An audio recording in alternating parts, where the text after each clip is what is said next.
Hello guys, welcome to this video.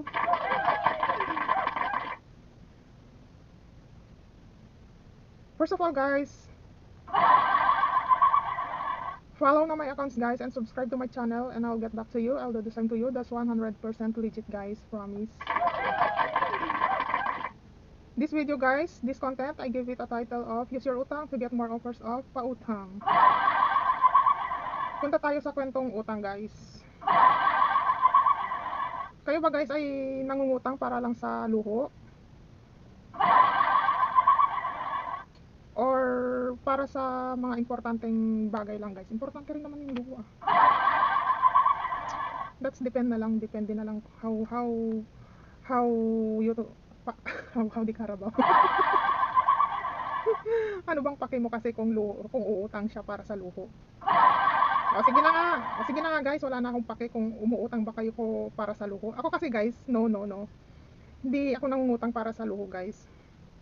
But the time na may offer sa akin si Jilon guys na 30,000, hindi ko muna i-discuss guys yung mga other offers niya. So previous offers niya. So dito muna tayo sa 30k na offer sa akin noon ni Jilon. I got an offer of 30,000 pesos from Jilon. That was in February 2025 guys. Na-offeran ako ng 30,000 pesos. And dahil the time guys is kailangan ko naman talaga ng medyo kapos-kapos ako sa capital guys. So grinab ko talaga yung 30,000 na yan guys. Pero guys, yung 30,000 na yan guys is syempre hindi ko agad-agad winaldas. Mahirap naman guys. Kaya lang naman grinab ko agad-agad guys. Baka kasi mawala. Yeah. Di ba may topak nga si Jilon guys. Minsan mabait siya, minsan salbahe siya, di ba? So, nung time na may offer siya sa akin na 30,000 pesos guys, grinab ko agad. Total, pero syempre bago ko grinab yan guys, tiningnan ko muna kung magkano yung magiging interest niya. That's for, I grab it for 12 months to pay guys. So, napakaliit lang guys, napakaliit lang ng interest niya. Nasa ano lang yata guys. Yung 30,000 na yun is nasa 5,000 plus lang guys ang ano niya, ang, kung if I'm not mistaken guys nasa 5,000 or around 6,000, ganun. Basta maliit lang guys, maliit lang yung interest ni Jilon. 12 months yun guys, 12 months. Ibig sabihin guys, dinivide ko naman yung interest sa 365 days is parang ano lang guys, isang cup of coffee lang naman. Yeah, isang ordinary cup of coffee lang naman. So grinab ko na talaga dahil kailangan ko rin naman talaga ng capital sa business. Pero syempre hindi ko agad-agad yun winaldas guys. Hindi agad-agad. Pinag-isipan kong mabuti guys kung paano ko siya gagamitin. Una, nung na-disburse sa akin yung 30,000 guys, na-disburse sa GCash ko yung 30,000, transfer ko kay CIMB GSave guys. Transfer ko kay GSave CIMB. Before that guys, hindi pa ako active kay CIMB, GSave ni CIMB, hindi pa ako active. Ang nilalagay ko lang kay GSave dati guys, that's February guys February 2025. Ang nilalagay ko lang kay CIMB guys, matagal na rin ako kay CIMB GSave, inopen, nung ginawa ko yung GCash account ko guys is 2018 yata guys. 2018 ba? No, masyado nang matagal. Kasi ano lang nun guys, kakukuha ko lang nun ng postal ID ko nung gumawa ako ng, sa mga previous ko guys, marami na akong naging GCash account na super active din talaga. Pero hindi ko nga ayokong i-verify guys kasi ang SIM card pa natin dati yung standard na SIM card. Ayoko kasi alam ko na magiging alanganin guys kasi naglalabasan na yung mga microchip SIM card, yung maliliit na SIM card, di ba? Yung mga microchip, ano yung pinagsasabi mo microchip? Yung mga triple cut na SIM card, di ba guys? Naglalabasan na. So, nag-alangan din akong i-verify dati yung mga previous GCash ko. Pero meron akong isang verified GCash account dati guys. Pero yun nga, standard po yung SIM card nun. Kaya inabandon ko yon, gumawa ako ng bagong GCash account nung nakakuha ko ng postal ID. That was kasi mag-expire na 2025 ngayon, 3 years ang postal ID guys, diba? Ibig sabihin gumawa ako ng GCash account ko noong 2023, 2020 or 2022. And then guys, nung that time na gumawa ako ng GCash account ko nga 23, 24, 25, 2022 nga siguro yun guys. That time na gumawa ako ng GCash account ko guys is nag-open agad ako ng GSave CIMB. GSave CIMB lang talaga guys. Doon lang ako nagka-interest kasi panay email kasi itong si GCash na open GSave daw, open GSave. Then nag-open nga ako guys. Pero ilang taon guys na ang nilalagay ko lang doon is 100 pesos, 200 pesos, ganyan. 500 lang pinakamalaki kong nilalagay dyan. Kasi nga, ano ako guys, yung pag hindi ka pa masyadong ano sa mga security, yung naiinis ka pag kailangan, gusto mong gusto mong gusto mong i-cash out yung pera mo, kailangan mo pang mag-antay ng OTP, yung ganun pala dati, 'di ba? Ayaw na ayaw pa natin yung mga ganun, yung pala mas okay pala yun kasi to avoid scam ganun, to avoid hack to your account nga. So, to cut the story short guys, yun nga, use your utang to get more offers of pautang. Ito guys, hindi ko naman talaga ano to guys. Ito, never in my mind talaga guys, na nung grinab ko yung 30k ni G-Loan guys, transfer ko siya kay CIMB, G-Save CIMB. Kumbaga pinadaan ko lang doon yung pera guys. And then, dahan-dahan ko siyang ikinalat kasi nga, hindi ba nanonood tayo ng mga reviews na don't put your egg in one basket, ganun. Kaya, kinalat ko siya, naglagay ako sa C-Bank, sa Land Bank, sa Paymaya, ganyan, kahit saan ko siya pinaglalagay guys. And then, itong si G-Save by CIMB,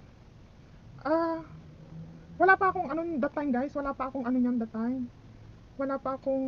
mga yung G-Save lang talaga guys, yung account ko kay CIMB. Nung ano tawag nito? Kumbaga sa stroll, namasyal. Kumbaga, explore. Nung in-explore ko yung CIMB app guys, and then nag-try akong gumawa ng savings account. Nagustuhan ko siya guys, That was February 2025 lang guys. Nagustuhan ko si CIMB, tapos nagustuhan ko yung color niya, yung paggawa ng savings account, multiple savings account sa loob mismo ng CIMB app. Nagustuhan ko siya, tapos ano pa ba? Pwede kang gumawa ng multiple goals, pwede kang gumawa ng 1-year goals, ganun, hulug-hulugan mo araw-araw or bi-weekly or bi-monthly. Tapos nagustuhan ko yung security niya, pag nag-i-email siya, gusto ko yung may mga paalala siya, yung email niya, very neat, 'di ba? Tapos yung ano pa ba yung nagustuhan ko kay Kaya 'di ba gustong-gusto ko rin si C-Bank guys. Kaya lang si C-Bank kasi guys, gustong-gusto ko rin yung security ni C-Bank guys. Kaya lang naglalagay din po ako doon ng mga 10,000, ganun, 5,000, 6,000, ganun. Ano talaga ako dati guys, C-Bank. Pero nung nakita ko yung napansin ko talaga yung features ni CIMB, nagustuhan ko siya. Yun na nga guys, gumawa ako ng multiple savings account, tapos gumawa pa ako ng mga goals, ganun. And then, meron din siyang last save, ganun. Nilink ko yung last save ko, pero ni-remove ko rin guys kasi nagbago ako ng Lazada account. Gumawa ako ng bagong Lazada account. Hanggang ngayon, inaayos ko pa yung mga Lazada account ko guys kasi medyo disappointed ako kay Lazada. Sa ngayon is Shopee muna ako at kay TikTok kasi disappointed na ako kay Lazada. And then siniro balance ko yung last save ko dun guys. And then zero balance, it means guys may last save ako pero zero balance. And then guys, ito dahil number 1 ko talaga dati guys is si C-Bank, dahil gustong-gusto ko po yung security ni C-Bank. Malinis din si C-Bank, very neat din yung platform ni C-Bank, especially sa security niya. Meron siyang random selfie security pag magpo-purchase ka sa Shopee or anywhere else. Meron siyang payment security pin, ganyan. Ganon din kay CIMB. Si CIMB wala naman siyang selfie, pero feeling secured din talaga ako kay CIMB. Tapos nagustuhan ko po talaga si CIMB. Nagustuhan ko po yung features ni CIMB. And then one time na not successful yung transfer ko, 100 pesos lang naman yon.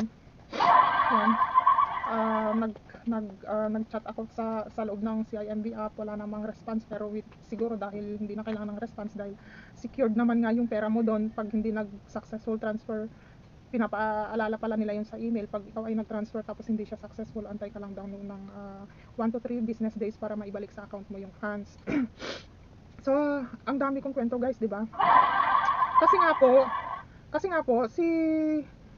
ulitin ko ulit na dati po talaga ang number 1 favorite digital banks ko po talaga dati ay si CIMB, dahil sa security po ni C-Bank po. Si C-Bank po dahil sa security features ni C-Bank, siya po yung number 1 ko talaga dati. Pero nung starting idinaan ko dun yung pera from G-Loan na 30k. Hindi naman totally 30k guys, kasi sa 30k guys is ang na-receive ko na lang is 29,100 dahil nga dinideduct ni every 10,000 kay G-Loan is may may processing fee nga po na 300. May processing fee nga po na ano, 'di ba, na 300 pesos every 10,000 pesos kay GLoan na jujutangin mo. So, sa 30,000 is 29,100 na lang guys yung na-receive ko. So, yung 29,000 nga guys is idinaan ko kay CIMB. Yeah, and then dahil mahaba na yung ano guys, dahil mahaba na yung kwento, hindi na natin alam kung saan mapupunta. Paigsiin na natin. Si CIMB nga talaga guys ay nagustuhan ko. Naging number 1 ko na siya at pangalawa na lang ngayon si Sibang. Pero aware naman, nagustuhan ko guys si CIMB dahil sa mga features niya. Pagdating naman sa mga loan products niya guys, never talaga akong naging interested kasi by checking their product loan guys na Revi Credit and personal loan is kailangan mong mag-submit ng requirements pag documents pag mag-a-apply ka. So, never talaga akong naging interested dyan guys at never kong in-expect guys na ma-offeran ako ng Revi Credit, promise. Nagulat talaga ako guys, bakit ako na-offeran? Hindi naman ako nag-apply ganun. Alam niyo ba guys, sabi ko nga, idinaan ko doon yung 29,000 na galing kay GLoan at dahan-dahan ko siyang ikinalat. Kumbaga, ang nami-maintain ko lang guys kay CIMB talaga, to be honest guys, ang nami-maintain ko lang talaga sa kanya is 4,000, 5,000, 6,000. Parang 6,000 lang yung pinakamalaking na-maintain ko doon sa loob ng 2 months. Almost less than 90 days. Pero that less than 90 days na yan guys is super active naman talaga guys kasi gumawa nga ako ng multiple savings na ginawan ko po ng auto-save. Daily auto-save po siya from G-Save. Yung G-Save ko guys, yun yung nilalagyan ko ng funds. Tapos siya yung nagiging source ng auto-save ko para sa mga multiple savings na yun. Daily po yun. Ang nangyayari, nagiging active yung account ko. Dahil sa gano'n, nagiging active yung account ko na never naman akong nag-expect guys na meron akong makukuhang magandang benefits pala sa ganung gawain. Yeah guys,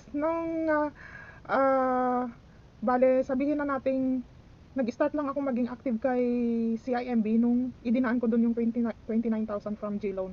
Doon ako nag-start na mag-explore sa mga features ni CIMB na meron na pwede ka palang gumawa ng multiple savings, pwede ka palang mag-auto-save, pwede ka palang gumawa ng multiple goals. Tapos yung team niya, tapos yung security niya, nagustuhan ko rin naman talaga. Pero never po akong nagka-interest sa mga loan products niya dahil nga alam ko sa mga documents na kailangan mong isubmit ay wala po talaga ako ng mga yun kasi small business lang naman po ako. And then, yun nga, hindi ko ina-expect na mag-i-email sa akin si CIMB na may offer nga ako ng Revi Credit. Yun pala yun na, yun nga yung nabanggit ko sa other videos ko guys na parang mandatory talaga ng mga digital banks or digital wallets na may product loans na i-observe nila yung activities mo, yung account activities mo sa loob ng 90 days. 'Di ba kasi si Tonic, ganun, si Discartec, yan. Parang nagbibigay sila ng 90 days para i-observe yung account mo. Si Ube, any kind of digital banks na may product loan, parang ano nila yung 90 days, parang mandatory nila na i-observe yung yung account activities mo kung karapat dapat ka bang ma-offeran ng nila ng product loans nila. So yung in-offer sa akin na Revi Credit, hindi ko talaga ini-expect yun guys. Nagulat ako na masaya na, hindi masyadong masaya nung time na yun guys kasi sabi ko nga, nagda-doubt pa ako kung maka-qualify ba ako dahil nga may kinakailangan silang requirements. Yun pala guys, yun nga, mauulit kong i-share sa inyo na yun palang product loan ni Revi Credit, ni CIMB na Revi Credit. As long na kung magkano yung in-offer sa'yo guys, mag-stick ka lang doon. Huwag mong babaguhin yung loan amount na in-offer sa'yo para hindi mo na kailangan mag-submit ng documents. Kung 30,000 yung in-offer sa'yo, 30,000 lang. Huwag mo na siyang tataasan, huwag mo nang i-adjust para hindi ka na mag-submit ng documents. Halimbawa, 5,000, 10,000, huwag mo na siyang taasan, huwag mo na siyang i-adjust huwag ka nang mag-add para hindi ka na hindi mo na kailangan mag-submit ng documents. Mainit talaga guys. Mainit, hinihingal po ako sa init. Sorry po Mainit dito kahit naka-aircon ka, mainit pa rin naka-aircon. Na nga kami dito, open air, mainit pa rin. Kasi nga po walang air dito, wala air. Nasaan po kami? Second floor. Oo, pag tag-init talaga kahit madaling araw, super init. So yun nga po, use your utang to get more offers of pautang. Ibig sabihin guys, para sa akin na lang guys para sa akin na lang, ihahalimbawa ko na lang yung sarili ko guys na nung grinab ko yung 30,000 na yun guys, hindi naman ibig sabihin na grinab ko yun is wawaldasin ko na agad-agad. Siyempre, pag-iisipan ko munang mabuti kung paano ko gagamitin yung perang yun. Kasi, kailangan mo rin ibalik yun eh. Tsaka kailangan buwan-buwan kay Jilon, di ba? Kailangan buwan-buwan ka rin magbabayad sa kanya. Wawaldasin mo ng pang-isahan lang. Baka sa unang buwan pa lang ng pagbabayad mo eh. Sasakit ng ulo mo, saan mo kukunin yung pambayad, di ba? Ganun yun, guys. So, so pagka ganun guys, pagka ganun, siguro kahit paano nakapagbigay ako ng idea sa inyo. Kung dahil nga ang offer ni Jilon is lulubog lilitaw, may topak nga kasi si Jilon guys, yung pag hindi mo pa siya grinab, pwede siyang mawala. Sinasabi naman niya yan, di ba guys, na ano, na limited offer only. Kumbaga, kung nandyan na at alam mong makakatulong naman talaga, i-grab mo na. Pero, yun nga lang, pag-isipan mong mabuti kung saan mo gagamitin yung uutangin mo na yan kasi kailangan mo ring ibalik yan on time, di ba guys? Gamitin mo sa ano, gamitin mong katulad nito, gamitin mo to build your credit worthiness. Katulad ng kung kung hindi mo naman kailangang waldasin agad-agad yan, edi ilagay mo muna sa mga digital banks, di ba? O sa mga bangko para at least katulad ng sa akin, hindi ko ina-expect na nakapag-build pala ako ng credit credit worthiness ng walang kamalay-malay, di ba? Yun. Wala akong kaalam-alam, hindi ko ina-expect na ma-offeran ako ng Revi credit dahil lang sa yung daily auto save ko, yung ganun. Nag-start lang talaga yung pagiging active ko kay CIMB nung time na idinaan ko doon yung 29,000 na hiniram ko kay Jilon. Pero di ba nga, ikwento, uulitin ko na naman ba na hindi ko naman talaga tinengga yung pera doon guys. Kumbaga ikinalat ko siya dahan-dahan. Kumbaga ang nami-maintain ko lang talaga kay CIMB sa loob ng 2 buwan guys is more than 2 months guys is 6,000, 5,000, 4,000. Yun lang talaga yung daily na nami-maintain ko kay CIMB bago niya ako inofferan ng Revi credit.